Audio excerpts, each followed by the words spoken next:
Do you trust me? No!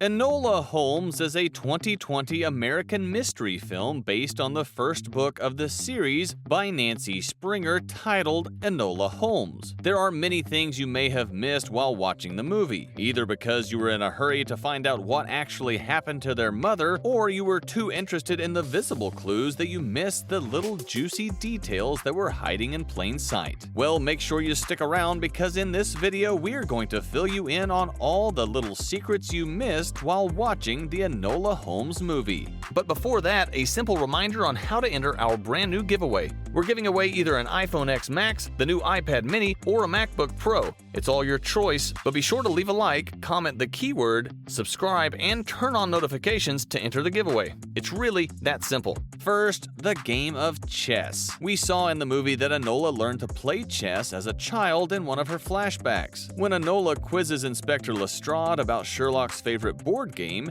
she ends up answering her own question. She says chess, but only with a worthy opponent. It turns out chess isn't the only game Enola and Sherlock like to play. Enola proved herself to be a worthy opponent on a chessboard and in real life when she solved the case at Baselweather before Sherlock. Second, defying gender role norms. On arrival in London, a close-up shot of Enola and Tewkesbury showing only their waist downwards is proof of something I'm sure you didn't notice. Enola was disguised in Sherlock's old clothes from her train journey. She sits with her legs uncrossed, crouching forward with her forearms resting on her knees. Tewkesbury, on the other hand, who is dressed in a three-piece suit, sits straight beside Enola with his ankles crossed. His posture shows that of a proper Victorian lady compared to Enola's stance. Gender roles are a major theme in the Enola Holmes series, and this shot seems to be yet another example of main characters defying the society's pre-written gender roles. Next, Enola's sheep story. After narrowly escaping the assassin at the Limehouse Lane, Enola tells the story of the time she tried to save a sheep from falling off a cliff and almost died in the process. After the story, she says, "The truth is, I did not ask for the Viscount Tewkesbury Marquess of Baselweather in my life. I did not want the Viscount Tewkesbury Marquess of Baselweather in my life. So why do I feel responsible for the Viscount Tewkesbury Marquess of Baselweather?" She then answered, "Because there are those who want to hurt him, and he has not the strength to stop them, and I do have that strength." Not only did she compare Tewkesbury to the sheep in her story, he actually appears in a cart of sheep wearing a suit that had a similar color to the wool of the sheep. The sheep story was used as a metaphor, and Tewkesbury was the sheep. Then there's the blue flower. At the beginning of the movie, Eudora, Enola's mom, gave Enola a card that read, "Our future is up to us." At the time she received the gift, it seemed obvious that the "our" in the message applied to Enola and her mother only, but she later finds a flower in Tewkesbury's. This flower had a strikingly shocking resemblance to the one drawn on the card her mother had given her. We can't help but think that the "our" was extended to Tewkesbury. We hope that a sequel, if there will be any, will explain this little mystery. Next up, gender-bending lessons. Throughout the movie, we watched Enola use her amazing gender-bending skill to outsmart her brothers and solve the case first. She knew exactly when to disguise herself as a boy. In the earliest scenes of the movie, Enola speaks of Eudora's insistence, saying that they could be anyone. A flashback shows us both Enola and Eudora trying on mustaches. Enola mirrored this lesson from her mother when she held up a wig above her upper lip in a dress shop. She seemed to be mocking her brother Mycroft Holmes' mustache as she planned her next disguise. There was the widow costume.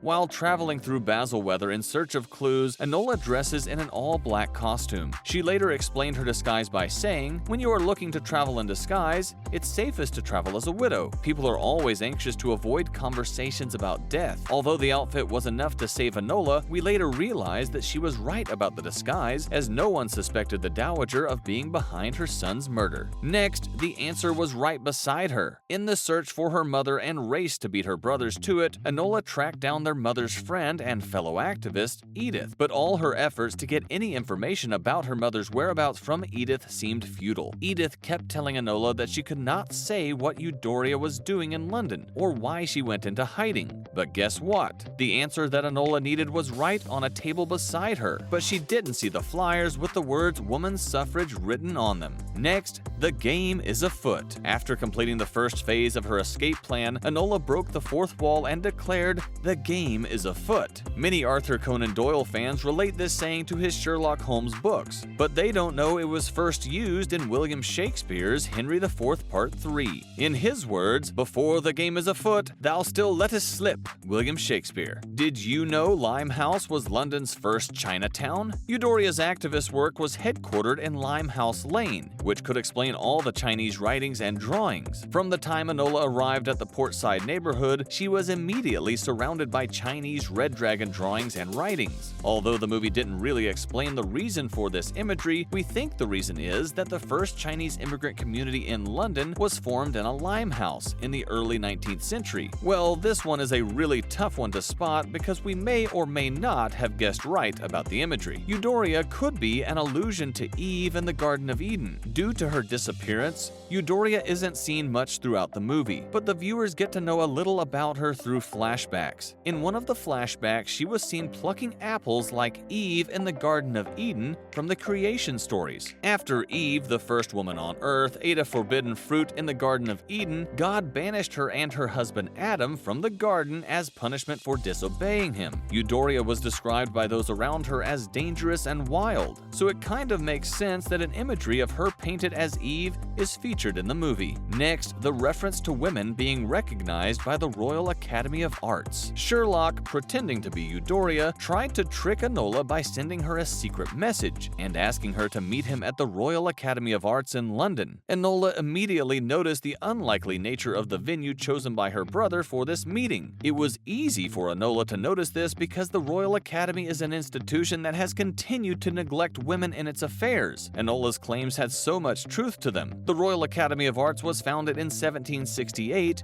with 2 founding female members. Although they were recognized by the Academy, they were never allowed to attend classes. No other female member was added to the Academy until 1860, years before the time period the Enola Holmes movie was set. Even when they started to accept women, they made sure the women never outnumbered the men. It's no wonder she could figure out Sherlock's pretense. She still went, but disguised as a man. Enola studied Joan of Arc. From the movie, we see that Eudoria made Enola read books about brave women. This explains Enola's braveness. It's not every day you see a 16-year-old who wants to be a detective, let alone one who proves herself to be worthy of the title. Enola read about Joan of Arc. It was the story of a French teenager turned Catholic saint. She had told King Charles VII about a vision of archangels telling her to help France free itself from England in the 100-Year Battle. She was a courageous fighter who also fought in the battle over Orleans. She was later captured, put on trial, and burned at the stake. Joan of Arc was later made a Catholic saint, and her name became a symbol of strength. Training your child in such a way would surely yield something great, just like Enola. Now you know all the little things you missed while seeing the Enola Holmes movie. Thanks for watching the video, and I'll see you in the next one.